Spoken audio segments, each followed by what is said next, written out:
This is me Purnima and welcome back to my channel chapter commerce. हम लोग हमारी financial accounting के अंदर बहुत इंटरेस्टिंग चैप्टर पढ़ रहे हैं विच इज ब्रांच अकाउंटिंग।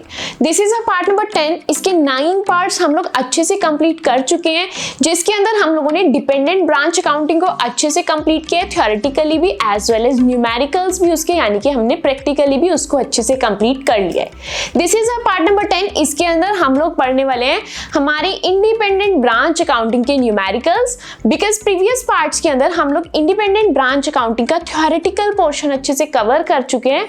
वहां पर हम लोगों ने समझा इंडिपेंडेंट ब्रांच अकाउंटिंग के अंदर there are 3 categories of question, 3 ही तरह के क्वेश्चन आप लोगों की इंडिपेंडेंट ब्रांच अकाउंटिंग के अंदर बन सकते हैं। उनमें से हम लोगों ने एक कैटेगरी प्रीवियस वीडियो के अंदर कर ली है। वहां पर हम लोगों ने हमारे एक न्यूमेरिकल किया था, जिसके अंदर मैंने आपको एक कॉन्सेप्ट के थ्रू, एक स्टोरी के थ्रू आपको पूरा कॉन्सेप्ट समझाया था एंड आपको ये रियलाइज करवाया था इसके अंदर कुछ भी हार्ड नहीं है, सब कुछ वही है जो हमने पहले सीखा हुआ है। क्या किया था फिर हम लोगों ने प्रीवियस वीडियो के अंदर, हम लोगों के पास हेड ऑफिस का एंड ब्रांच का अलग अलग ट्रायल बैलेंस था। मैंने कुछ नहीं किया, दोनों के अलग अलग ट्रायल बैलेंस ही उनके फाइनल अकाउंट्स बना दिए, यानी कि उनका ट्रेडिंग अकाउंट बना दिया एंड उनका प्रॉफिट एंड लॉस अकाउंट बना दिया। वहां पर एक कंडीशन थी कि आप लोग बैलेंस शीट अलग अलग नहीं बना सकते, बैलेंस शीट आप लोगों को कंसोलिडेटेड बनानी पड़ेगी, यानी कि वहां पर आप लोगों को दोनों की बैलेंस शीट को मर्ज करके बनाना पड़ेगा। तो अगर अभी तक आप लोगों ने प्रीवियस वीडियो नहीं देखी है तो डिस्क्रिप्शन बॉक्स के अंदर आप लोगों को उसका लिंक मिल जाएगा, जल्दी से जाकर वो वाला कॉन्सेप्ट पढ़ करके आओ या फिर रिवाइज करके आओ। बहुत ईजी है, बहुत सिंपल है, कुछ उसके अंदर डिफिकल्ट नहीं है, बहुत अच्छे से चीजें समझ में आ जाएंगी, क्योंकि उसके अंदर हम लोगों ने कुछ नया नहीं सीखा, सिर्फ हम लोगों ने कंसोलिडेटेड बैलेंस शीट को थोड़ा अच्छे से सीखा है, क्योंकि ये चीज आप लोगों के लिए थोड़ी सी नई थी। आज हम बात करने वाले हैं हमारी सेकेंड कैटेगरी ऑफ क्वेश्चन की, यानी कि अगर इंडिपेंडेंट ब्रांच अकाउंटिंग का क्वेश्चन आ रहा है, पहला मेथड में सीख चुकी, या तो क्वेश्चन मेरा उस टाइप का आएगा या फिर क्वेश्चन मेरा इस टाइप का आएगा। क्या है आज का topic? Incorporation entries and branch account. यानी कि क्वेश्चन में आपको बोला होगा कि यहां पर आप लोगों को इनकॉर्पोरेशन एंट्रीज करनी है। क्या मतलब है इनकॉर्पोरेशन एंट्रीज का, कैसे ब्रांच अकाउंट बनाना है? डोंट वरी, यही सब चीजें हम लोग आज की वीडियो के अंदर सीखने वाले हैं। ट्रस्ट मी, बहुत इजी कॉन्सेप्ट है। एंड में आप लोग खुद मुझे कमेंट करके बताएंगे कि कितना इजी कॉन्सेप्ट था। कुछ डिफिकल्ट नहीं है, थोड़ी सी चीजें आप लोगों को नहीं सीखनी है, लेकिन वो चीजें भी सिंपल है, बहुत इजी है। चलिए फिर स्टार्ट करते हैं आज की वीडियो को और समझते हैं हम लोग आज का हमारा नया कॉन्सेप्ट। सबसे पहले जरूरी है कि मुझे मेरी इनकॉर्पोरेशन एंट्रीज का मीनिंग पता होना चाहिए। इंडिपेंडेंट ब्रांच अकाउंटिंग है तो क्या करता है, हेड ऑफिस अपनी ब्रांच को बोलता है कि भाई मेरा सर मत खाओ, अपने काम खुद करो। तो ब्रांच कहते हैं हम आपकी तरह प्रोफेशनल तो नहीं है, हम आपको एक काम करके दे सकते हैं, मैं अपना ट्रायल बैलेंस खुद बना लेता हूं, आपका कुछ काम तो आसान हो जाएगा। ब्रांच कहते हैं ठीक है मैं ट्रायल बैलेंस बनाऊंगा, हेड ऑफिस अग्री करता है, चलो भाई इतना काम तो करो, कम से कम ट्रायल बैलेंस तो बनाओ, थोड़े तो मेरे एफर्ट्स कम लगेंगे। हेड ऑफिस अग्री कर जाते हैं तो ब्रांच क्या करना स्टार्ट कर देती है, अपने ट्रायल बैलेंसेस खुद से बनाना स्टार्ट कर देती है। अब ब्रांच बिल्कुल प्रोफेशनल नहीं है, उसको आगे का काम तो आता ही नहीं है, तो वो क्या करती है, अपना ट्रायल बैलेंस उठाती है एंड हेड ऑफिस के पास भेज देती है।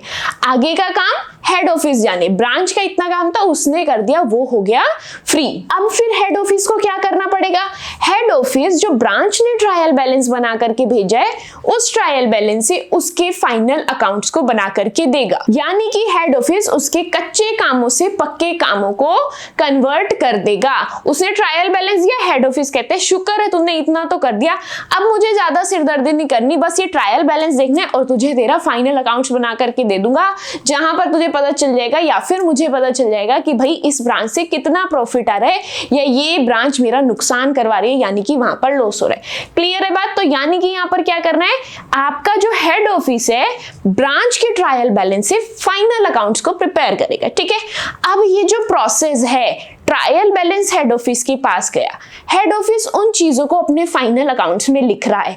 ये चीजें क्या होती है, ये होती है इनकॉर्पोरेशन। क्या होती है? इनकॉर्पोरेशन। इसी के लिए हम लोग टर्म यूज करते हैं कि यहाँ पर हेड ऑफिस ब्रांच के ट्रायल बैलेंस से चीजों को इनकॉर्पोरेट कर रहा है, वहां पर अगर जो भी एंट्रीज होती है उसको बोलते हैं इनकॉर्पोरेशन एंट्रीज। यही है कॉन्सेप्ट, बहुत सिंपल है, रीड करेंगे जल्दी मेरे साथ, चीजें आप लोगों को यहीं पर समझ आने वाली है। क्या लिखा है यहाँ पर, each independent branch sends a copy of its trial balance to head office at the end of accounting period।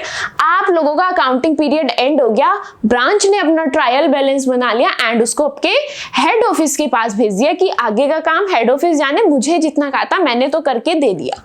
On receipt of such a trial balance the head office proceeds to include the various items appearing therein its own books so that it may prepare the trading and profit and loss account। वही बात है, head office ने trial balance ले लिया, उसका काम यहां से शुरू हो गया, अब उसको बनाने पड़ेंगे फाइनल अकाउंट्स। फाइनल अकाउंट्स मतलब trading account, profit and loss account, ये चीजें, ये काम किसको करने पड़ेंगे, हमारे हेड ऑफिस को करने पड़ेंगे। And a combined balance sheet of the branch and the head office, and यहां पर उसको बनानी पड़ेगी कंसोलिडेटेड बैलेंस शीट। जहां पर ब्रांच एंड हेड ऑफिस की बैलेंस शीट एक साथ बनती है वहां पर मैं टर्म यूज करती हूँ कंसोलिडेटेड बैलेंस शीट। क्लियर है बात? नेक्स्ट यहां पर क्या बोले, the process of inclusion of various branch items in the head office. जब हेड ऑफिस ब्रांच की चीजों को उठाकर अपनी बुक्स में लिखता है तो उसको हम लोग बोलते हैं incorporation of the branch trial balance. वहां पर वो ब्रांच के ट्रायल बैलेंस को इनकॉर्पोरेट कर रहा है, यानी कि अपनी बुक्स में उसको लेकर के आ रहा है। And the entries passed by the head office for incorporating the branch trial balance are known as incorporation entries. And जितनी भी एंट्रीज हेड ऑफिस पास करेगा ट्रायल बैलेंस को अपनी बुक्स में लाने के लिए, उन सभी एंट्रीज का नाम होता है, उसके लिए सिंगल टर्म यूज होती है इनकॉर्पोरेशन एंट्रीज। क्लियर है बात? सिंपल। इसके अंदर तो कुछ डिफिकल्ट नहीं है। क्या सीखा कि branch trial balance head office को दे देगा, अब हेड ऑफिस उससे अपने फाइनल अकाउंट्स बना रहे, जितनी चीजें वो ट्रायल बैलेंस से उठाकर अपने फाइनल अकाउंट्स में लिख रहा है उस चीज को बोलते हैं इनकॉर्पोरेशन, एंड जितनी भी एंट्रीज करते हैं उसको बोलते हैं इनकॉर्पोरेशन एंट्रीज। इस पूरी स्लाइड के अंदर यही कॉन्सेप्ट था, बहुत ईजी था। आगे बढ़ते हैं और नेक्स्ट देखते हैं। यहां पर हम लोगों को सीखनी है इनकॉर्पोरेशन एंट्रीज तो करते हैं, लेकिन एंट्रीज करनी कैसे हैं, क्या मीनिंग समझने से मेरा काम पूरा हो जाएगा? बिल्कुल नहीं।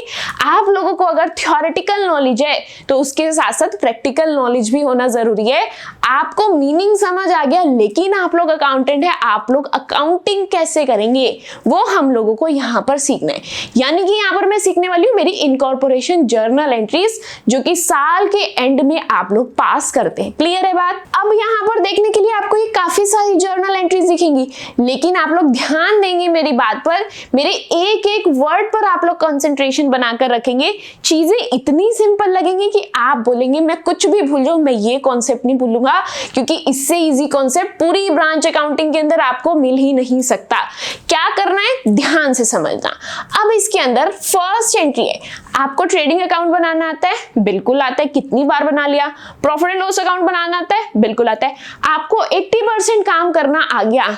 क्लियर है बात? 80% चीजें तो आप यहीं पर सीख गए हैं। सिर्फ आपको क्या करना है, छोटी सी बात मेरे साथ यहाँ पर समझनी है। छोटी सी कौन सी बात? ध्यान से सुनना आप।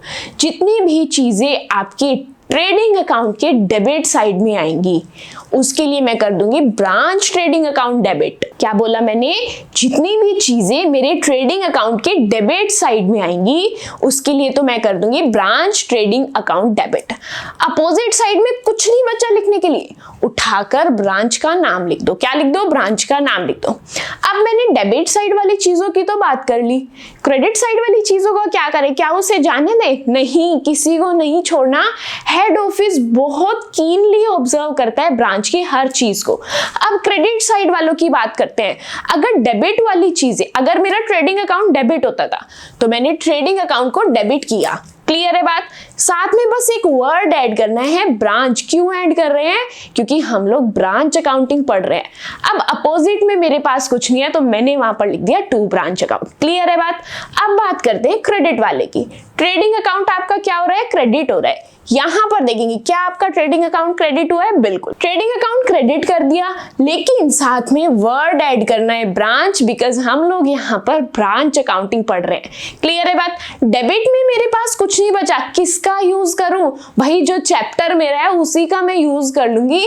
मेरा चैप्टर है ब्रांच अकाउंटिंग, तो मैं डेबिट में किसका यूज करूंगी? ब्रांच का ही यूज कर लूंगी। नेक्स्ट, अब आपको पता है आप लोग ट्रेडिंग अकाउंट बनाते हैं, डेबिट साइड में चीजें लिख दी यानी कि ओपीडी, क्रेडिट साइड में चीजें लिख दी यानी कि सीएस। क्लियर है बात? उसके बाद वहां पर आपको टोटलिंग करके बैलेंसिंग करनी होती है, एंड ये टोटलिंग एंड बैलेंसिंग करने के बाद आपकी जो वो बैलेंसिंग फिगर आती है, जल्दी से कमेंट करके बताएंगे बैलेंसिंग फिगर को आप लोग क्या बोलते हैं, क्या उसके लिए टर्म आप लोग यूज करते हैं। प्लीज वीडियो पॉज करके अपना कमेंट जरूर करना, उसी के बाद वीडियो प्ले करके आगे की मेरी बात सुनना।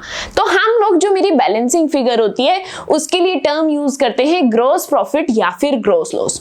ग्रॉस प्रॉफिट मेरा किस साइड आता है, डेबिट साइड आता है, यानी कि वहां पर ट्रेडिंग अकाउंट क्या हो रहा है, मेरा डेबिट हो रहा है, इसीलिए मैंने ट्रेडिंग अकाउंट को कर दिया डेबिट। साथ में वर्ड क्या यूज करेंगे, ब्रांच। क्यों, ब्रांच अकाउंटिंग पढ़ रहे हैं इसलिए। अब यहां पर भी क्या सीन है, यहां पर मैं अपोजिट साइड में ब्रांच टर्म का यूज क्यों नहीं कर रही हूं, ध्यान से सुनना। ग्रॉस प्रॉफिट का नेक्स्ट स्टेप क्या है, ग्रॉस प्रॉफिट को मैं कहां पर लेकर जाती हूं, मेरे प्रॉफिट एंड लॉस अकाउंट के पास। तो मेरे पास यहां तो दूसरी चीज है, मुझे तो यहां पर ब्रांच की जरूरत ही नहीं पड़ी, मुझे ग्रॉस प्रॉफिट हुआ यानी मेरा ट्रेडिंग अकाउंट डेबिट हुआ। डेबिट हुआ, मैंने चुपचाप ट्रेडिंग अकाउंट को डेबिट कर दिया। मुझे इसका सेकंड रिलेशन देखना है, ये जो मेरा ग्रॉस प्रॉफिट है ये किसके पास जाने वाला है, प्रॉफिट एंड लॉस अकाउंट के पास, इसीलिए मैंने क्रेडिट कर दिया प्रॉफिट एंड लॉस अकाउंट को। क्लियर है। Again profit and loss account से पहले आप लोग ब्रांच टर्म का यूज करेंगे, क्यों, क्योंकि हम लोग ब्रांच अकाउंटिंग पढ़ रहे हैं। क्लियर है बात, इतना तो समझ आ गया, सिंपल सी चीज है, ये तो डेबिट वाली चीजें डेबिट कर दो, अपोजिट में ब्रांच लिख दो, क्रेडिट वाली चीजें क्रेडिट कर दो, अपोजिट में ब्रांच लिख दो। कितना इजी था, कितना सिंपल था, बस पूरी ब्रांच अकाउंटिंग आपकी इतनी इजी है, इतनी सिंपल है। सिर्फ किस चीज की जरूरत है, आपके कंसंट्रेशन की जरूरत है। अब ये मैंने एंट्री सीख ली ग्रॉस प्रॉफिट की, क्या आपको क्वेश्चन में ग्रॉस लॉस नहीं हो सकता क्या, बिल्कुल हो सकता है। अगर आपको ग्रॉस लॉस हो रहा है, आपको कुछ नहीं करना, इस एंट्री का रिवर्स करना है। क्या करना है, इस एंट्री का रिवर्स करना है। ट्रेडिंग अकाउंट आपका क्रेडिट हो जाएगा एंड प्रॉफिट लॉस आपका डेबिट हो जाएगा। क्लियर है बात, यहां पर मेरा ट्रेडिंग अकाउंट का काम खत्म हो गया। भूल जाओ ट्रेडिंग अकाउंट को, सारी चीजें हम लोगों ने सीख ली, हम लोगों ने हमारे ट्रेडिंग अकाउंट की इनकॉर्पोरेशन जर्नल एंट्री सीख ली है। अब बात करते हैं मेरे प्रॉफिट लॉस अकाउंट की। सेम रूल मुझे वहां पर अप्लाई करना है। आपके एक्सपेंसेस डेबिट साइड में आते हैं, यानी कि जिन चीजों के लिए आपका प्रॉफिट लॉस अकाउंट डेबिट हो रहा है, तो उन चीजों के लिए आप लोग लिखेंगे branch profit loss account debit. क्या लिखेंगे, branch profit and loss account debit. किन चीजों के लिए करना है मुझे डेबिट, रेंट हो गए, जनरल एक्सपेंसेस हो गए, सैलरीज हो गई, इलेक्ट्रिसिटी बिल हो गए, ये सभी आपके खर्चे हैं। तो अगर इस तरीके के खर्चे आपके गिवन होंगे, वो मैं लिखती हूँ मेरे प्रॉफिट एंड लॉस अकाउंट की डेबिट साइड। तो मैं क्या करूंगी, प्रॉफिट एंड लॉस अकाउंट को क्या कर दूंगी, डेबिट कर दूंगी। एंड स्टार्टिंग में वर्ड लिखना है ब्रांच, क्योंकि मैं ब्रांच अकाउंटिंग पढ़ रही हूँ। अगेन यहाँ पर मेरे पास क्रेडिट के लिए कुछ नहीं है, तो मैं किसका यूज करूंगी, ब्रांच का ही यूज करूंगी। क्लियर है बात। अब बात करते हैं प्रॉफिट एंड लॉस अकाउंट की क्रेडिट साइड वाली चीजों की। क्रेडिट साइड वाली चीजों के लिए मेरा प्रॉफिट एंड लॉस अकाउंट क्या हुआ, क्रेडिट हुआ। तो अब मैं यहाँ पर क्या करूंगी, मैं मेरे प्रॉफिट एंड लॉस अकाउंट को क्रेडिट कर दूंगी। क्लियर है बात। डेबिट के लिए मेरे पास कुछ नहीं बचा, तो क्या लिखूंगी, ब्रांच का ही नाम लिख दूंगी। अब जल्दी से ये चीजें तो बहुत अच्छे से समझ आ गई, क्योंकि बहुत इजी है, बहुत सिंपल है, कोई फालतू दिमाग लगाने की जरूरत ही नहीं थी। जल्दी से मेरे साथ एक चेन सीखना। आप लोगों का ट्रेडिंग अकाउंट से क्या जनरेट होता है, ग्रॉस प्रॉफिट। क्या जनरेट होता है, ग्रॉस प्रॉफिट। क्लियर है बात, मैंने इतनी चीज समझ ली, बस इतना ही सीखना था, कितना इजी था, कॉन्सेप्ट ही खत्म हो गया आपका। अब ध्यान से समझो, आप लोगों का सबसे पहले क्या बनता है, ट्रेडिंग अकाउंट। क्या बनता है, ट्रेडिंग अकाउंट। ट्रेडिंग अकाउंट के अंदर जो भी आया, चाहे ग्रॉस प्रॉफिट आया चाहे ग्रॉस लॉस आया, उठाकर किसको दूंगी, प्रॉफिट एंड लॉस अकाउंट को। किसको दूंगी, प्रॉफिट एंड लॉस अकाउंट को। अब प्रॉफिट एंड लॉस अकाउंट के अंदर मेरे पास क्या आता है, मेरे पास या तो नेट प्रॉफिट आता है या तो मेरा नेट लॉस आता है। जो भी आता है कुछ नहीं करना, वो चीजें देनी है मुझे जनरल प्रॉफिट एंड लॉस को। किसको देनी है, जनरल प्रॉफिट एंड लॉस को। एंड इसके पास जो भी चीजें होंगी मुझे देनी है बैलेंस शीट को। सिर्फ ये चेन आपको याद करनी है, आप लोगों की जर्नी इजी हो जाएगी ब्रांच अकाउंटिंग की। समझ आ गई बात। ट्रेडिंग अकाउंट से प्रॉफिट एंड लॉस के पास जाना है, प्रॉफिट एंड लॉस से जनरल प्रॉफिट एंड लॉस के पास जाना है, एंड उसके बाद जाना है बैलेंस शीट के पास। सिंपल है, कुछ इसके अंदर डिफिकल्ट नहीं है। अब उसके बाद मैंने ट्रेडिंग अकाउंट की सभी चीजें सीख ली, मैंने प्रॉफिट एंड लॉस की सभी इनकॉर्पोरेशन एंट्री सीख ली। अब बात करते हैं प्रॉफिट एंड लॉस अकाउंट के अंदर अगर आपको नेट प्रॉफिट हो रहा है तो प्रॉफिट एंड लॉस अकाउंट क्या होगा, डेबिट होगा। इसीलिए मैंने यहां पर इसको डेबिट किया। अब क्या क्रेडिट के लिए यहां पर मुझे ब्रांच लिखना पड़ेगा, नहीं, क्योंकि मेरे पास क्रेडिट के लिए दूसरी आइटम है। क्या आइटम है, जिसके पास ये चीज जाने वाली है मैं उसका यूज यूज कर लूंगी। वो किस दिन काम आएगा, जब मैं उसको इतना कुछ दे ही रही हूं तो क्या मैं उसका नाम यूज नहीं कर सकती हूँ? क्या बिल्कुल कर सकती हूँ। तो किसका नाम यूज करेंगे? अपोजिट साइड किसका नाम लिखने वाली हूँ? General profit and loss account का। क्लियर है बात? अगर वहीं पर ये थी आपकी नेट प्रॉफिट की एंट्री, अगर यहां पर आप लोगों को नेट लॉस हो जाता है तो आपको क्या करना है? इस एंट्री को रिवर्स करना है, उल्टा कर देना है। आप लोगों का branch profit and loss account credit हो जाएगा and general profit and loss account debit हो जाएगा। क्लियर है बात? चलिए अब बात करते हैं, क्या मेरी ब्रांच के अंदर एसेट्स एंड लाइबिलिटीज नहीं होती हैं? बिल्कुल होती है। तो जितनी भी एसेट्स होती हैं उनको मैं कर दूंगी डेबिट, अपोजिट में लिख देंगे ब्रांच। जितनी मेरी लाइबिलिटीज होती है उसको मैं कर दूंगी क्रेडिट, अपोजिट में लिख देंगे branch. That's it, Here we are। हम लोगों ने हमारी सभी इनकॉर्पोरेशन एंट्रीज कर ली हैं। इजी है, सिंपल है। जितनी इजी ये एंट्रीज है उतना ही इजी हम लोगों का न्यूमेरिकल क्वेश्चन भी है। डरना नहीं है, जल्दी से आप लोग वीडियो पॉज करके सभी इनकॉर्पोरेशन एंट्रीज को माइंड में रिवाइज करेंगे, माइंड के अंदर सेट करेंगे। उसके बाद जल्दी से नोटबुक पेन लेकर आएंगे, अपने क्वेश्चन को हम लोग स्टार्ट करने वाले। जल्दी से स्टार्ट करते हैं विदाउट एनी डिले। क्वेश्चन किस तरीके से फ्रेम है ध्यान से समझेंगे।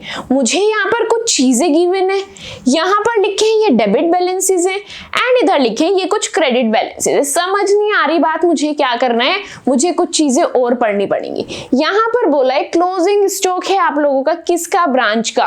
कितना है? 27,000 रुपीज, यानी कि मुझे क्लोजिंग स्टॉक गिवन है, माइंड में सेट हो गया। अब the branch account in the books of head office stood at 4600। इन्होंने मुझे ब्रांच अकाउंट का भी बैलेंस दिया। करना क्या है समझ ही नहीं आ रहा, अभी आएगा सबको समझ। On 28 March, the head office forwarded goods to the value of 25,000 to the branch, where they were received on 3rd April 2019। Goods भेज दिए हेड ऑफिस ने, लेकिन ब्रांच को रिसीव नहीं हुए। यानी कि ये किसका कॉन्सेप्ट है? गुड्स इन ट्रांजिट का कॉन्सेप्ट है। किसका कॉन्सेप्ट है? गुड्स इन ट्रांजिट का। सारी बात समझ आ गई, चीजें पढ़ ली, अपना ट्रायल बैलेंस देख लिया। एक्चुअल में मुझे यहाँ पर करना क्या है ध्यान से समझना। रिक्वायर्ड क्या है आपसे? ये लोग आपसे क्या करवाना चाहते हैं? Branch trading account and profit and loss account बनाना है। क्या बनाना है?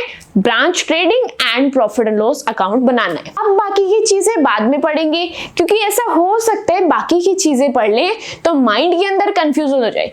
आपसे 3 चीजें बनाने के लिए बोला है। सपोज आप लोगों को 2 चीजें आती है, तीसरी चीज नहीं आती है, तो वहां पर आप लोग डर जाएंगे कि शिट, हम लोगों को सिर्फ 2 चीज आती है, तीसरी आती नहीं है। इस चक्कर में आप लोग ऊपर की 2 भी गलत कर देंगे। तो स्टेप बाय स्टेप चलते हैं। मुझे समझ आ गया, मुझे trading and profit and loss account बनाना है, बाकी सब भूल जाऊंगी। ये रहा मेरा ट्रायल बैलेंस, ये रही मेरी एडजस्टमेंट। जल्दी से जाती हूँ, अपना trading and profit and loss account बना करके आती हूँ। चलते हैं फिर हम लोग बनाकर आते हैं हमारा फॉर्मेट। किस चीज का फॉर्मेट बनाना है हम लोगों को? यहाँ पर मेरे trading and profit and loss account का। ये रहा मेरा ट्रेडिंग अकाउंट का फॉर्मेट। मैं क्या लिखूंगी यहाँ पर? Trading account. Trading account and ये ट्रेडिंग अकाउंट किसका है? ब्रांच का है। तो मैं कैसे लिखूंगी? Branch trading account. Next format में किस चीज का बनाने वाली हूँ? Branch profit and loss account. किसका बनाने वाली हूँ? Branch profit and loss account. मैंने फॉर्मेट बना लिया, आप लोग भी वीडियो पॉज करके जल्दी से आप लोगों का फॉर्मेट रेडी करो। अब ट्रेडिंग अकाउंट का फॉर्मेट मेरे को आता है, मेरे को प्रॉफिट एंड लॉस अकाउंट का भी फॉर्मेट आता है, यानी कि मेरा तो आधा क्वेश्चन ही सॉल्व हो गया। अब चलते हैं हमारे क्वेश्चन के अंदर। ओपीडी पिक करते हैं इन चीजों को, opening stock, purchases and direct expenses.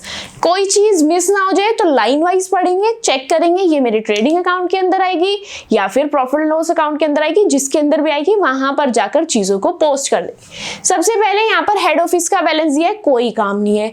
Stock यहाँ पर गिवन है आप लोगों को, ओपनिंग स्टॉक कितना है? Opening stock 60,000 rupees. चलते हैं ट्रेडिंग अकाउंट के अंदर एंड यहाँ पर लिखते हैं 60,000 रुपीज। किस चीज के 60,000? ओपनिंग स्टॉक के। यहाँ पर मैंने लिख दिया 2 ओपनिंग स्टॉक। क्लियर है बात? चलिए आगे बढ़ते हैं। 2 ओपनिंग स्टॉक। क्वेश्चन पढ़ते हैं और क्या चीजें गिवन है। नेक्स्ट है यहाँ पर मेरे पास परचेजेस। कितनी अमाउंट है? 1,78,000 रुपीज।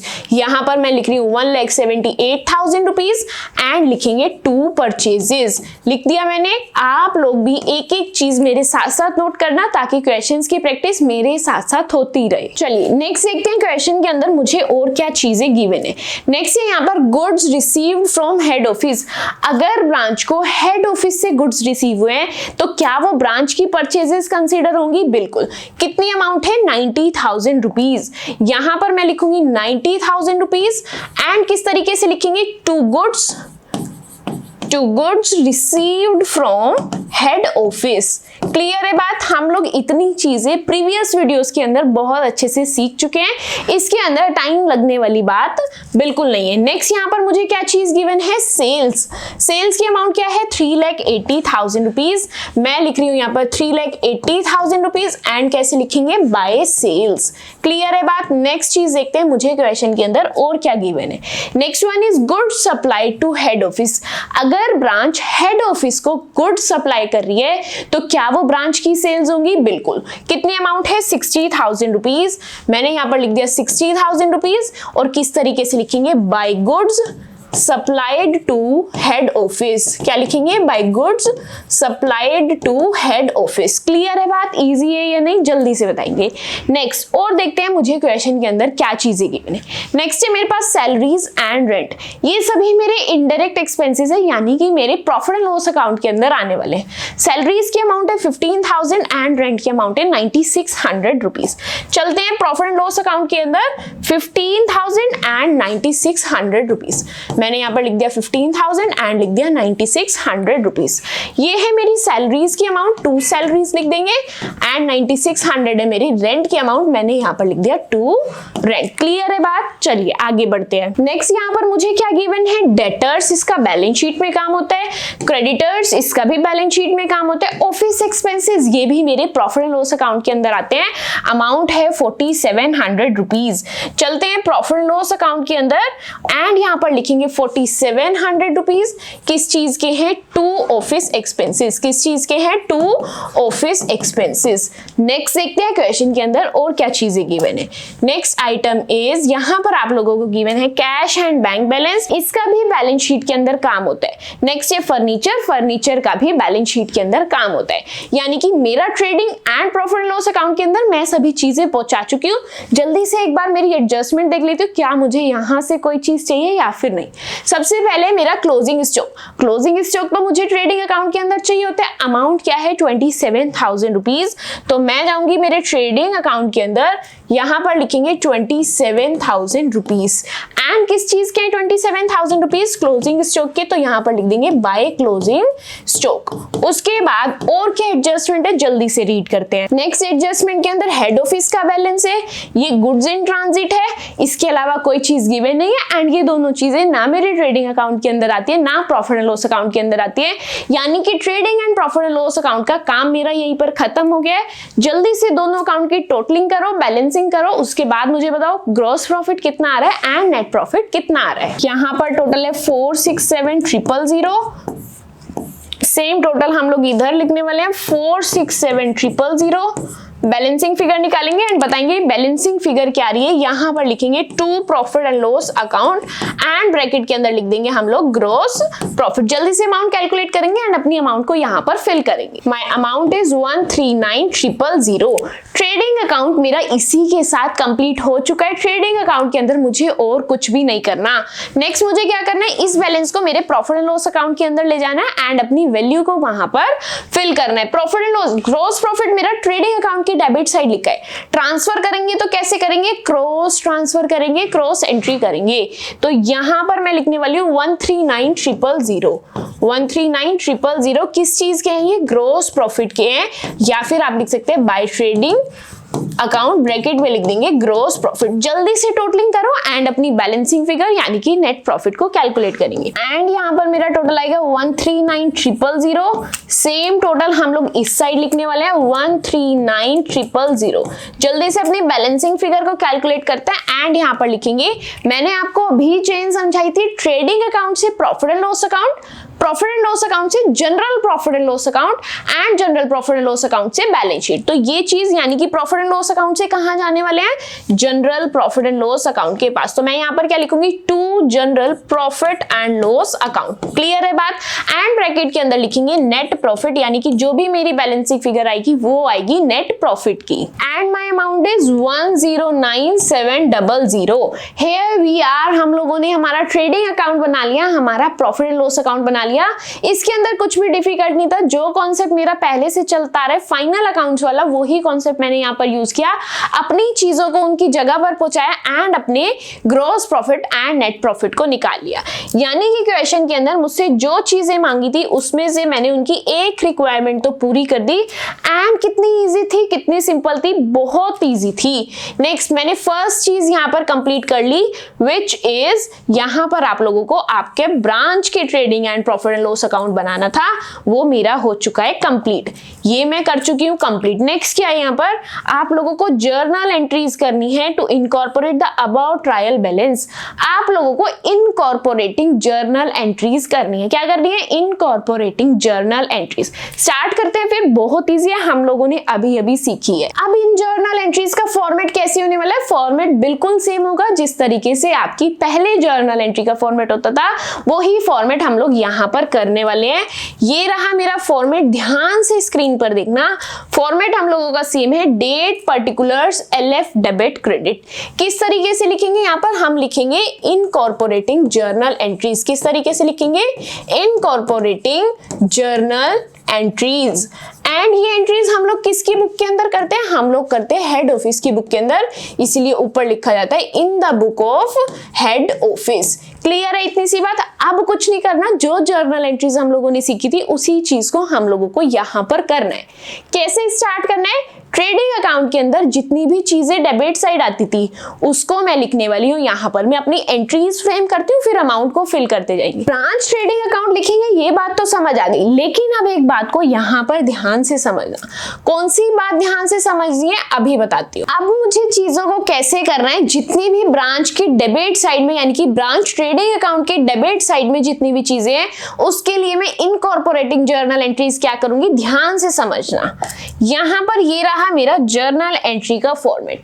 डेबिट साइड वाली चीजों की, यानी कि जिन चीजों की वजह से मेरा ब्रांच ट्रेडिंग अकाउंट डेबिट हुआ है उन चीजों के लिए मैं ब्रांच ट्रेडिंग अकाउंट को डेबिट ही करूंगी। मैं यहां पर लिख रही हूं ब्रांच ट्रेडिंग अकाउंट। क्या लिखूंगी, ब्रांच ट्रेडिंग अकाउंट। क्या करूंगी, मैं इसको डेबिट कर दूंगी। एंड क्रेडिट किसको करेंगे, मेरे पास कुछ नहीं बचा, किसका यूज कर सकती हूँ मैं, ब्रांच का यूज कर सकती हूँ। किसका यूज कर सकती हूँ, ब्रांच का यूज कर सकती हूँ, इसलिए मैंने यहाँ पर लिख दिया टू ब्रांच अकाउंट। क्लियर है इतनी सी बात। अमाउंट कैसे लिखनी है ध्यान से समझना। यहां पर आप लोग नरेशन के अंदर लिखेंगे incorporation of debit items of trading account. क्या लिखेंगे, incorporation of debit items of trading account. आप लोग यहाँ पर ट्रेडिंग अकाउंट की डेबिट वाली आइटम्स को यहाँ पर लिख रहे हैं। कैसे लिखना है अब यहाँ पर ध्यान से समझना, मैं अमाउंट को किस तरीके से लिख रही हूँ। डेबिट साइड ये आ गई मैं ट्रेडिंग अकाउंट के अंदर, ये रही मेरी debit side.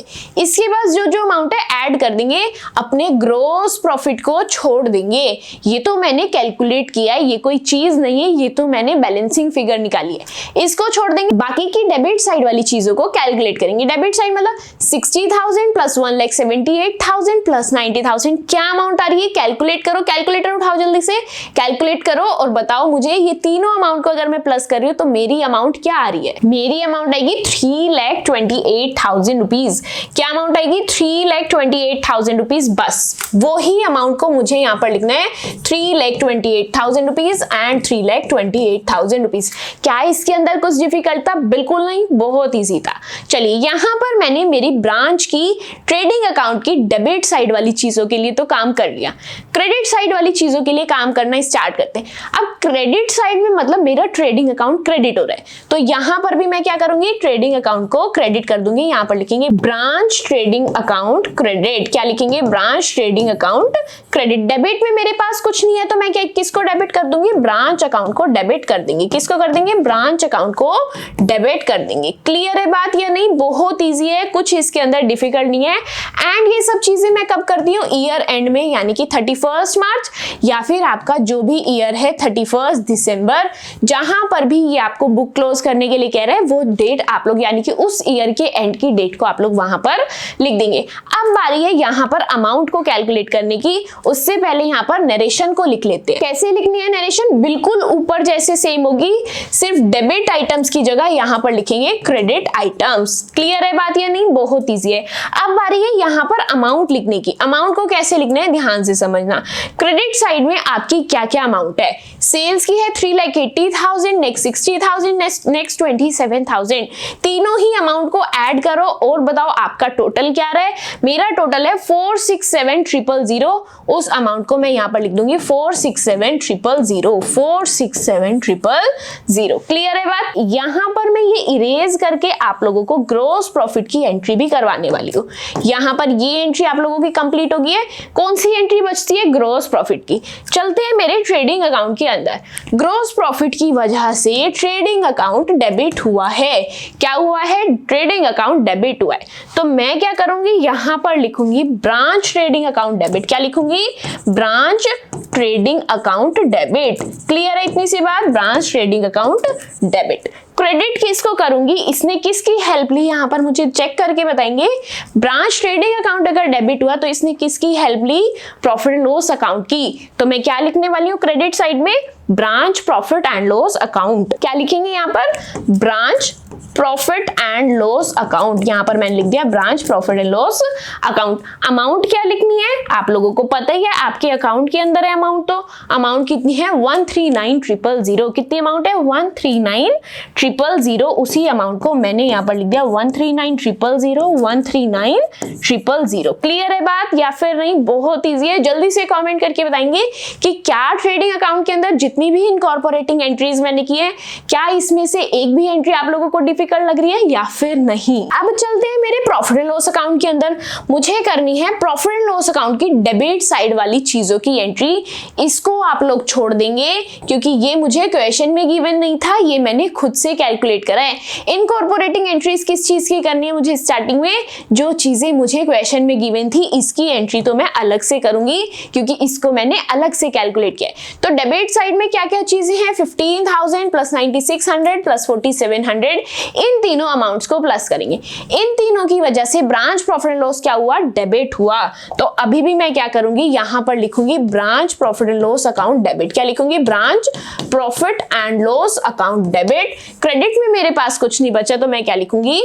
To branch account. क्या लिखूंगी? To branch account. अमाउंट्स को जल्दी से प्लस करेंगे एंड अपना टोटल लिख लेंगे। 15,000, 9,600 प्लस 4,700 इज 293,000। यहां पर मैं अमाउंट लिख दूंगी 293,000। उसके बाद बारी है प्रॉफिट एंड लॉस की क्रेडिट साइड वाली आइटम्स की। किसकी बारी है? प्रॉफिट एंड लॉस अकाउंट की क्रेडिट साइड वाली आइटम्स की। तो क्या यहां पर क्रेडिट साइड में मेरे पास कोई आइटम थी? नहीं थी। नहीं थी क्यों? क्या ये ग्रॉस प्रॉफिट नहीं है? इसकी एंट्री तो हम लोग ऑलरेडी कर चुके हैं ट्रेडिंग अकाउंट जब हम लोग कर रहे थे, तो इसकी मेरे पास कोई एंट्री नहीं है। अब किसकी एंट्री बचती है? मेरे प्रॉफिट की, यानी कि मेरे नेट प्रॉफिट की एंट्री बचती है। नेट प्रॉफिट की वजह से प्रॉफिट एंड लॉस अकाउंट क्या हुआ? डेबिट हुआ। तो मैं क्या करने वाली हूँ? अपना profit and loss account debit करूंगी। किस तरीके से? यहां पर लिखेंगे branch profit and loss account debit. कैसे लिखेंगे? Branch profit and loss account debit. Credit में मैं किसका नाम लिखने वाली हूँ? ध्यान से समझना। मेरे पास बाकी जगह में क्रेडिट के लिए कुछ नहीं होता था, लेकिन यहाँ पर इसने हेल्प किसकी ली है? General profit and loss account की। किसकी हेल्प ली है? General profit and loss account की। तो मैं यहाँ पर लिख दूंगी टू ब्रांच, जल्दी से मेरे साथ साथ लिखेंगे to branch general profit and loss account. क्या लिखेंगे? To branch general profit and loss account. Amount check करते हैं, अपनी अमाउंट को फिल करते हैं। Amount is 109,700। अमाउंट लिख दी मैंने 109,700। यहां तक मेरे trading and profit and loss account की सभी इनकॉर्पोरेटिंग एंट्रीज कंप्लीट हो गई हैं। अब बारी है मेरी बैलेंस शीट वाली चीजों की इनकॉर्पोरेटिंग एंट्रीज को करना। किसकी बारी है? मेरी बैलेंस शीट वाली चीजों की इनकॉर्पोरेटिंग एंट्रीज को करना।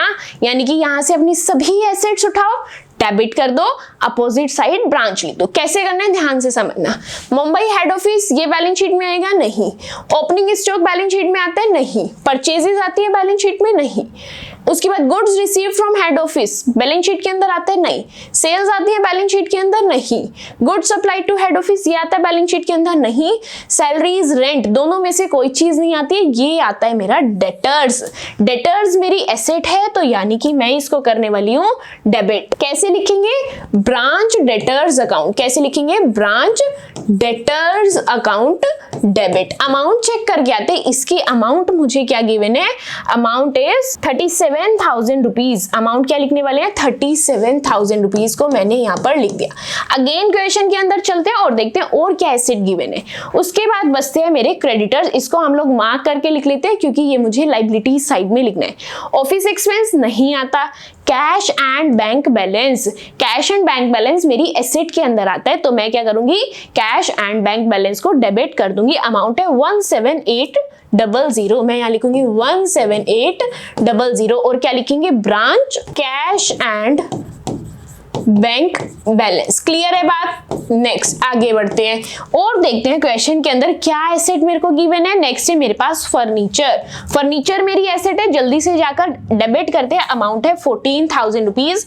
यहां पर हम लिखेंगे 14,000 रुपीज एंड नेम कैसे लिखेंगे? Branch furniture account. कैसे लिखेंगे? Branch furniture account. क्लियर है बात? चलिए आगे बढ़ते हैं। उसके बाद क्वेश्चन के अकॉर्डिंग मेरी सभी एसेट्स यहां पर कंप्लीट हो चुकी हैं, लेकिन हम लोगों की एडजस्टमेंट के अंदर हमें क्लोजिंग स्टॉक गिवन था एंड क्लोजिंग स्टॉक भी मेरी एसेट है, इसीलिए मैं जाकर लिखूंगी क्लोजिंग स्टॉक की अमाउंट यानी कि 27,000 रुपीज। एंड किस तरीके से लिखेंगे? Branch stock account. कैसे लिखेंगे? Branch stock account. क्लियर है बात या फिर नहीं? जल्दी से बताएंगे। अब मैंने मेरी सभी एसेट्स को डेबिट कर लिया, क्रेडिट में मेरे पास कुछ नहीं बचा तो मैं क्या लिखूंगी? To branch account. क्या लिखूंगी? To branch account. इन सब का टोटल करो एंड अपनी अमाउंट को यहां पर फिल कर। My amount is 95800। क्लियर है बात? नरेशन कैसे लिखेंगे? Incorporating all assets branch. क्या लिखेंगे? Incorporating all assets of branch. चलिए यहां पर मैंने सभी एसेट्स की इनकॉर्पोरेटिंग एंट्री कर ली है। अब बारी है लायबिलिटीज की इनकॉर्पोरेटिंग एंट्री करने के लिए, यानी कि वहां पर मेरे पास डेबिट साइड में कुछ नहीं होगा तो मैं डेबिट साइड में लिख कर रख रही हूँ ब्रांच अकाउंट। क्या लिख कर रख रही हूँ? Branch account debit. Credit side में अपनी सभी लायबिलिटीज को लिखेंगे एंड लायबिलिटीज के अंदर मुझे एक ही चीज गिवन है विच इज क्रेडिटर्स। अमाउंट है 18500। क्या अमाउंट है? 18500। मैंने यहाँ पर अपनी अमाउंट्स को लिख लिया 18500। और किस तरीके से लिखेंगे? To branch creditors. किस तरीके से लिखेंगे? To branch creditors account. Clear है बात? इसी के साथ हम लोगों ने मेरे ट्रेडिंग अकाउंट की, मेरे प्रॉफिट एंड लॉस अकाउंट की एंड उसके बाद मेरी बैलेंस शीट की सभी इनकॉर्पोरेटिंग एंट्रीज को कर लिया है। इजी है या नहीं? जल्दी से कमेंट करके बताएंगे। अब उसके बाद मेरी कुछ एंट्रीज बचती हैं। कौन सी एंट्रीज बचती हैं? ध्यान से सुनना मेरी बात को। यहां पर हेड ऑफिस कह रहा है कि मैंने 25,000 का गुड्स भेजा, लेकिन ब्रांच कह रही है मेरे को तो मिला ही नहीं, मुझ तक तो गुड्स पहुंचा ही नहीं। तो यानी कि ये केस है गुड्स इन ट्रांजिट का। किसका केस है? गुड्स इन ट्रांजिट का। तो हम लोग इसकी क्या जर्नल एंट्री करते हैं? ध्यान से समझना। वहां पर मेरी जर्नल एंट्री होती है goods in transit account debit. क्या होती है मेरी journal entry? Goods in transit account debit. And amount क्या है? 25,000 रुपीज। मैंने यहाँ पर लिख दिया 25,000 रुपीज। क्रेडिट में मेरे पास कुछ नहीं बचा तो मैं क्रेडिट में क्या लिखूंगी? To branch account. क्या लिखूंगी क्रेडिट में? To branch account. क्लियर है बात या फिर नहीं? जल्दी से बताएंगे। अब मैं यहाँ पर आप लोगों को लॉजिक समझाने वाली हूँ कि मैंने यहाँ पर गुड्स इन ट्रांजिट को डेबिट क्यों किया, ब्रांच को क्रेडिट क्यों किया। गुड्स इन ट्रांजिट ये जितनी भी एंट्रीज है हम लोग कहाँ कर रहे हैं? हेड ऑफिस की बुक्स के अंदर कर रहे हैं। एंड ये जो गुड्स इन ट्रांजिट है ये हेड ऑफिस के लिए एसेट है, क्योंकि ये गुड्स जब तक ब्रांच के पास नहीं पहुंचा तब तक वो हेड ऑफिस की ही एसेट रहेगी एंड क्योंकि वो एसेट है इसीलिए वो डेबिट है। दूसरी चीज, इतनी लायबिलिटी आपकी ब्रांच के लिए जनरेट हुई है इसीलिए ब्रांच अकाउंट को हम लोगों ने यहाँ पर क्रेडिट किया है। तो क्या एंट्री बनी, goods in transit account debit, इसको आप समझ लो। और इस लॉजिक से समझ नहीं आया तो पीछे हमने जो भी लॉजिक लगाए हैं कि क्रेडिट में मेरे पास कुछ नहीं बचा था, तो मैं टर्म यूज कर रही हूं हर जगह ब्रांच की। डेबिट में कुछ नहीं बचा, ब्रांच लिख दो, क्रेडिट में कुछ नहीं बचा, ब्रांच लिख दो। इसी के साथ मेरी एक और एंट्री कंप्लीट हो गई है। लास्ट एक एंट्री आप लोगों की बच गई है, उसके बाद सभी इनकॉर्पोरेटिंग एंट्रीज आप लोगों की यहां पर अच्छे से कंप्लीट हो गई है। क्या आप लोगों की एंट्री बची है, ध्यान से सुनना। लास्ट वीडियो के अंदर मैंने आप लोगों को एक चीज समझाई थी कि हेड ऑफिस कह रहा है मेरे पास इतना पैसा आना है एंड ब्रांच कह रही है मैंने इतना पैसा हेड ऑफिस को देना है।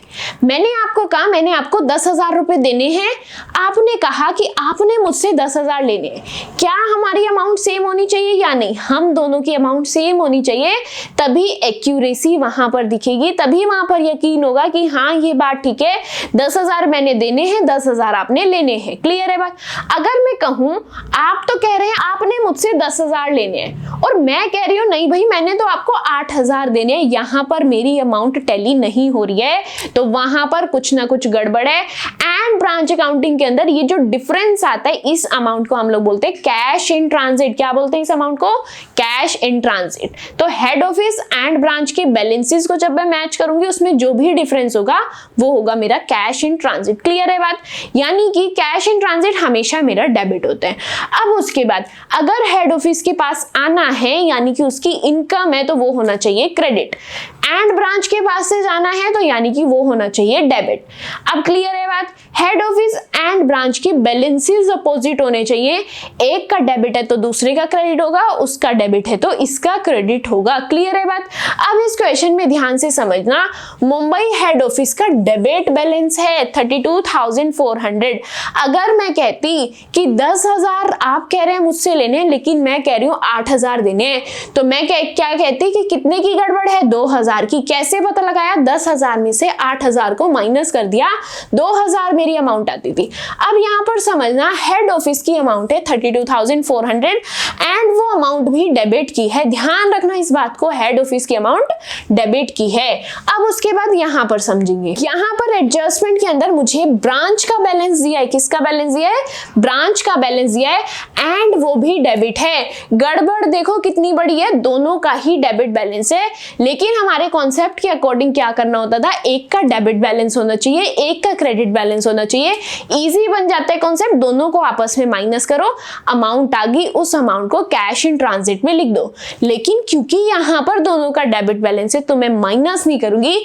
माइनस का अपोजिट क्या होता है? प्लस होता है। क्या होता है? माइनस का अपोजिट प्लस होता है। तो मैं क्या करूंगी 32400 यहां पर लिखेंगे 32400। किसका बैलेंस है ये? Debit balance of head office. किसका है? Debit balance of head office. उसके बाद डेबिट बैलेंस ऑफ ब्रांच कितना है? कितनी अमाउंट? 4600 रुपीज।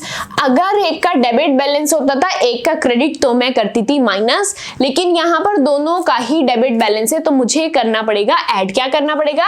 ऐड करना पड़ेगा। ऐड करके मुझे बताओ इसकी क्या अमाउंट आ रही है। My amount will be 37,000। कितनी अमाउंट आ रही है? 37,000। आप लोगों को याद है ये डिफरेंस निकालने के बाद मैं इसमें से गुड्स इन ट्रांजिट को माइनस करती थी। क्या करती थी? गुड्स इन ट्रांजिट को यहां पर माइनस करती थी। एंड मेरा गुड्स इन ट्रांजिट कितना है? 25,000। कितना है मेरा गुड्स इन ट्रांजिट? 25,000। यहां पर मैं लिख रही हूं लेस गुड्स इन ट्रांजिट। क्या लिख रही हूं? Less goods in transit. उसको मैंने यहां पर लिख दिया है। अमाउंट कैलकुलेट करेंगे, मेरी अमाउंट है 12,000, यानी कि कैश इन ट्रांजिट कितना है? 12,000। ये सेम ही प्रोसीजर, ये सेम ही स्टेप्स आप लोगों के पूरी ब्रांच अकाउंटिंग के अंदर यूज होने वाले हैं जब आप लोगों का केस होगा goods in transit and cash in transit का।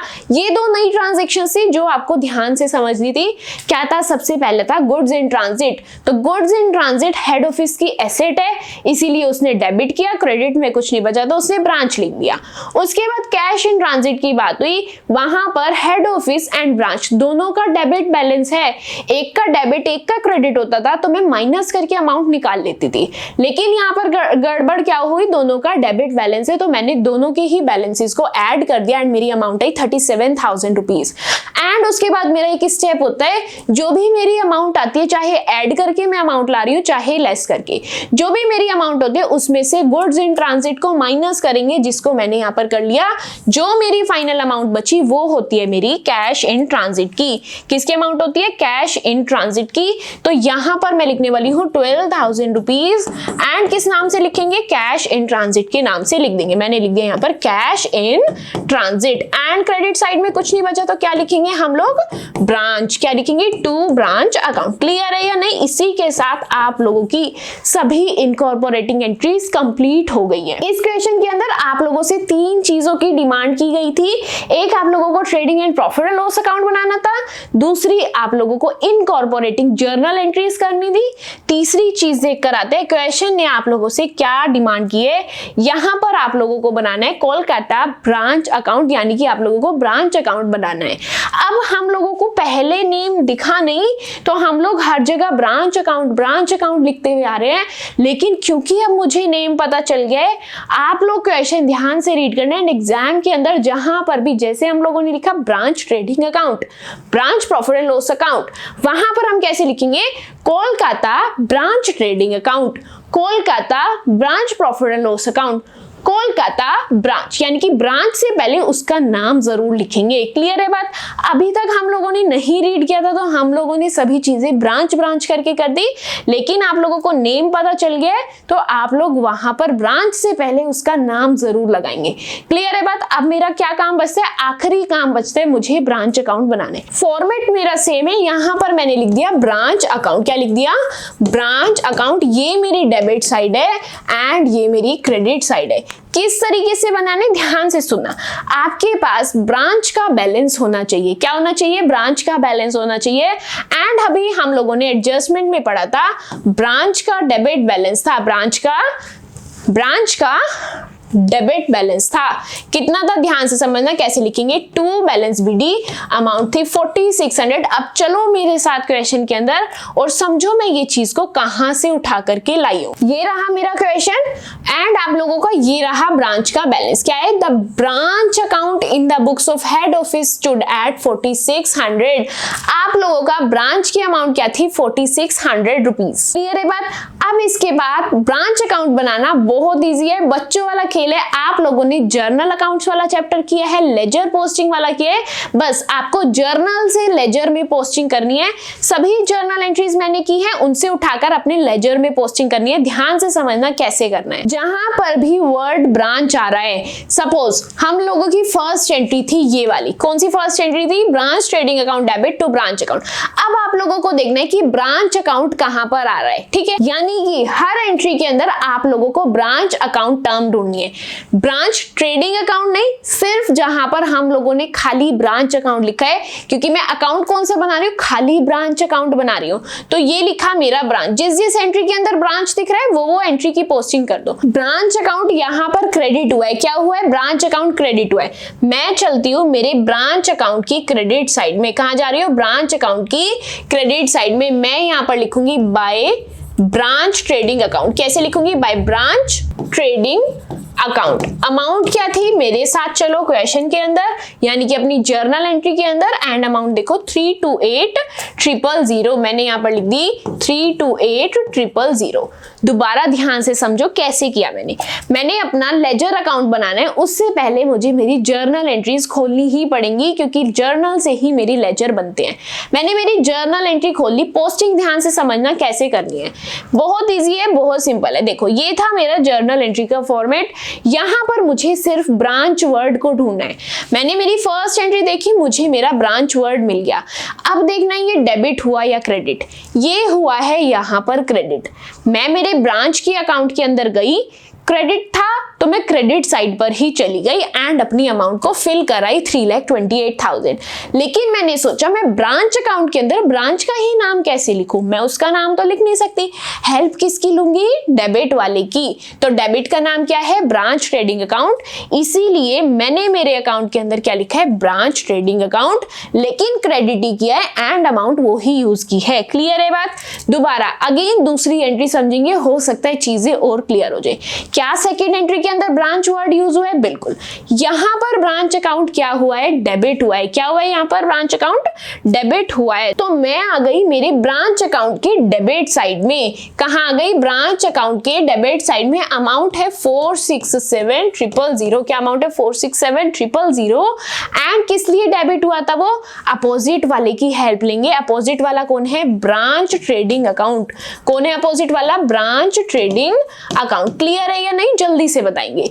अब मैं आपको रिकॉल करवाती हूँ आपकी जर्नल एंट्री से। यहां पर ब्रांच अकाउंट डेबिट हुआ था, मैं भी डेबिट साइड चली गई। 467000 अमाउंट थी, अमाउंट भी लिख दी। लेकिन मैं ब्रांच अकाउंट के अंदर ब्रांच का नाम कैसे यूज कर सकती हूँ? तो वहां पर मुझे हेल्प लेनी है अपोजिट पार्टी की। एंड मेरी अपोजिट पार्टी कौन है? Branch trading account. क्लियर है बात? थर्ड एंट्री देखेंगे एंड मुझे बताएंगे क्या यहां पर ब्रांच यूज हुआ है? बिल्कुल नहीं। यहां पर ब्रांच ट्रेडिंग तो यूज हुआ है, branch profit and loss account तो यूज हुआ है, लेकिन खाली ब्रांच यूज हुआ, यानी कि ये चीज मेरे अकाउंट के अंदर भी नहीं जाएगी। ये वाला पेज मेरा कंप्लीट हो गया। यहां तक की एंट्री से मैंने ब्रांच अकाउंट के अंदर पोस्टिंग कर ली है। नेक्स्ट देखते हैं और अपनी आगे की चीजों को कंप्लीट करते हैं। नेक्स्ट है मेरे प्रॉफिट एंड लॉस वाली जर्नल एंट्रीज। यहां पर देखकर बताएंगे क्या इसके अंदर ब्रांच यूज हुआ है? बिल्कुल, ये रहा ब्रांच। अब ये ब्रांच मेरा डेबिट हुआ या क्रेडिट? मेरा ब्रांच हुआ क्रेडिट, तो मैं ब्रांच अकाउंट की क्रेडिट साइड में जाऊंगी। लेकिन नाम किसका यूज करूंगी? ब्रांच प्रॉफिट एंड लॉस का। अमाउंट क्या है? 29300। क्या अमाउंट है? 29300। मैं चलती हूं मेरे ब्रांच अकाउंट की क्रेडिट साइड 29300। एंड कैसे लिखेंगे? By branch profit and loss account. कैसे लिखेंगे? By branch profit and loss account. क्यों लिखा branch profit and loss account? क्योंकि हेल्प मुझे अपोजिट पार्टी की लेनी है। नेक्स्ट देखते हैं और कौन सी जर्नल एंट्री है। क्या यहां पर ब्रांच टर्म यूज हुई है? ब्रांच प्रॉफिट एंड लॉस तो यूज हुआ है, branch general profit and loss तो यूज हुआ है, लेकिन खाली ब्रांच यूज हुआ, तो इसका भी कोई काम नहीं है। नेक्स्ट आगे बढ़ते हैं और अपनी एंट्रीज को कंप्लीट करते हैं। नेक्स्ट ये रही मेरी बैलेंस शीट वाली जर्नल एंट्रीज। क्या यहां पर ब्रांच टर्म यूज हुई है? बिल्कुल यूज हुई है। डेबिट हुआ है या क्रेडिट? क्रेडिट, तो मुझे अकाउंट में भी क्रेडिट साइड पर जाना है एंड नाम इन सब का लिख करके आना है। किस किस का? ब्रांच डेटर्स का, branch cash and bank balance का, ब्रांच फर्नीचर का एंड ब्रांच स्टॉक अकाउंट का। चलती हूं मेरे ब्रांच अकाउंट की क्रेडिट साइड में। यहां पर लिखेंगे बाय ब्रांच। ब्रांच के लिए मैं बी डॉट लगा रही हूं, आपको समझना है ब्रांच। ठीक है, आप लोगों को कहीं पर कोई शॉर्ट फॉर्म यूज करनी है, मुझे क्वेश्चन क्विकली कंप्लीट कराना है ताकि आप लोगों की चीजें, आप लोगों के कॉन्सेप्ट जल्दी जल्दी हम लोग एग्जाम से पहले खत्म कर पाए। तो यहां पर मैं लिख रही हूं बाय ब्रांच डेटर्स अकाउंट। उसके बाद क्या लिखना है मुझे? By branch cash and bank balance. Next क्या है? By branch furniture account. And next क्या है? By branch stock account. क्या है? By branch stock account. क्योंकि मेरा ब्रांच अकाउंट यहां पर क्रेडिट हुआ था, इसीलिए मैंने इन सभी चीजों को क्रेडिट कर दिया। अब कुछ नहीं करना, इनकी अमाउंट्स को इनकी जगह पर पहुंचाने। 37,000 यहां पर लिखेंगे, 37,000, 17,800 और अमाउंट्स चेक करते हैं। नेक्स्ट क्या है यहाँ पर मेरे पास? 14,000 एंड 27,000। इसको भी यहाँ पर लिख लेते हैं, 14,000 एंड 27,000 रुपीज। क्लियर है बात या नहीं? जल्दी से कमेंट करके बताएं। यहाँ पर मैंने अपनी इस एंट्री को भी कंप्लीट कर लिया है। नेक्स्ट मेरी यहाँ पर एक एंट्री बचती है। क्या यहाँ पर ब्रांच यूज हुआ है? बिल्कुल हुआ है। ब्रांच अकाउंट क्या हुआ है? डेबिट हुआ है, तो मैं ब्रांच अकाउंट के डेबिट साइड में ही जाऊंगी। लेकिन नाम किसका लिखूंगी? ब्रांच क्रेडिटर्स अकाउंट का। क्लियर है बात? एंड अमाउंट क्या लिखनी है? 18500। मैं आ गई यहाँ पर डेबिट साइड में, अमाउंट लिख दी 18500 एंड क्या लिखेंगे? To branch creditors account. क्या लिखेंगे? To branch creditors account. Clear है बात या फिर नहीं? आखिरी की दो एंट्रीज बचती हैं, उसके बाद मेरा ब्रांच अकाउंट भी बन करके रेडी है। एंड इतना इजी कॉन्सेप्ट था जो आप लोगों को बहुत अच्छे से समझ में भी आ चुका है। नेक्स्ट ये है मेरी goods in transit and cash in transit वाली एंट्रीज। यहां पर ब्रांच टर्म यूज हुई है? बिल्कुल। क्या यहां पर भी ब्रांच टर्म यूज हुई है? बिल्कुल। एंड दोनों में ही क्रेडिट हो रहा है, यानी कि ये दोनों चीजें अपोजिट साइड वाली चीजें मुझे ब्रांच अकाउंट की क्रेडिट साइड में लिख के आनी है। तो मैं चलती हूं मेरे ब्रांच अकाउंट की क्रेडिट साइड में। यहां पर लिखेंगे बाय स्टॉक इन ट्रांजिट या फिर goods in transit. By goods in transit account and और क्या लिखेंगे, बाय कैश इन ट्रांजिट, क्या लिखेंगे, by cash in transit account. Amount क्या लिखनी है, जल्दी से अपनी अमाउंट देखेंगे, यहां पर आएगा 25,000 एंड यहां पर आएगा 12,000 रुपीज। इसी के साथ हम लोगों ने ब्रांच अकाउंटिंग के अंदर, यानी कि मेरा जो ब्रांच अकाउंट बन रहा था उसके अंदर सभी जर्नल एंट्री से लेजर पोस्टिंग कर लिए। अब कुछ नहीं करना, अकाउंट का टोटल लगाना है, बैलेंस करना है, अपनी बैलेंसिंग फिगर को कैलकुलेट करना है। क्लियर है बात। एंड यहां पर सबसे इंटरेस्टिंग बात क्या होगी कि आप लोग जब दोनों ही साइड का टोटल लगाएंगे तो दोनों साइड का टोटल इक्वल होना चाहिए। एंड अगर टोटल इक्वल आ गया तो वहां पर आप लोगों को समझना है कि आप लोगों का क्वेश्चन बिल्कुल एक्यूरेट है, बिल्कुल ठीक है, इसके अंदर आप लोगों ने कोई भी मिस्टेक नहीं की है। तो जल्दी से दोनों साइड का टोटल लगाओ एंड जल्दी से मुझे कमेंट करके बताओ कि आप लोगों का टोटल क्या रहे। अपनी नोटबुक के अंदर देखेंगे, जल्दी जल्दी टोटल लगाएंगे एंड अपनी अमाउंट्स को मुझे बता देंगे क्या टोटल आ रहा है। एंड साथ ही कमेंट करके ये भी बताएंगे कि क्या आप लोगों का ब्रांच अकाउंट का टोटल सेम आ रहा है या फिर नहीं। मेरी अमाउंट आ रही है 490,100 एंड डेबिट साइड की भी यही अमाउंट आ रही है 490,100, यानी कि यहाँ पर मेरा ब्रांच अकाउंट बहुत अच्छे से एक्यूरेटली कंप्लीट हो गया। मेरा ट्रेडिंग अकाउंट भी ठीक है, प्रॉफिट एंड लॉस अकाउंट भी ठीक है, मेरी इनकॉर्पोरेटिंग एंट्रीज भी ठीक है एंड मेरा ब्रांच अकाउंट भी ठीक है। एंड आई होप आप लोगों को क्वेश्चन भी अच्छे से समझ आ गया। इजी है, सिंपल है एंड क्लियर भी होना चाहिए। स्टिल इसके अंदर आप लोगों को कोई भी डाउट है आप लोग मुझसे कमेंट सेक्शन के अंदर पूछ सकते हैं ताकि वहां पर मैं आप लोगों के डाउट्स को सॉल्व कर पाऊं। साथ ही आज की वीडियो के अंदर हम लोगों ने जितना भी पढ़ा है इसके नोट्स आप लोगों को टेलीग्राम चैनल पर मिल जाएंगे एंड टेलीग्राम चैनल का लिंक आप लोगों को डिस्क्रिप्शन बॉक्स में मिल जाएगा। वहां पर लिंक को टैप करके आप लोग टेलीग्राम चैनल को ज्वाइन कर सकते हैं एंड आपके नोट्स को डाउनलोड करके आपके कॉन्सेप्ट्स को अच्छे से रिवाइज एंड रिकॉल कर सकते हैं। साथ ही अगर अभी तक आप लोगों ने इसके प्रीवियस 9 पार्ट्स नहीं देखे हैं, उनके कॉन्सेप्ट्स को कवर नहीं किया है, तो उसकी प्लेलिस्ट का लिंक भी आप लोगों को डिस्क्रिप्शन बॉक्स के अंदर मिल जाएगा। लिंक को टैप करके आप लोग आपके कॉन्सेप्ट्स को बिल्कुल इंट्रोडक्शन यानी कि पार्ट नंबर 1 से पार्ट नंबर 10 तक अच्छे से कंप्लीट कर सकते हैं। साथ ही ये कॉन्सेप्ट इजी लगा है, अच्छे से समझ आया है तो आप लोग आपका रिव्यू कमेंट सेक्शन के अंदर जरूर शेयर कीजिएगा। साथ ही वीडियो पसंद आई है तो don't forget to like my video and subscribe to my channel which is chapter commerce. That's it for today's video. मिलते हैं आपसे नेक्स्ट वीडियो के अंदर। Till then bye bye.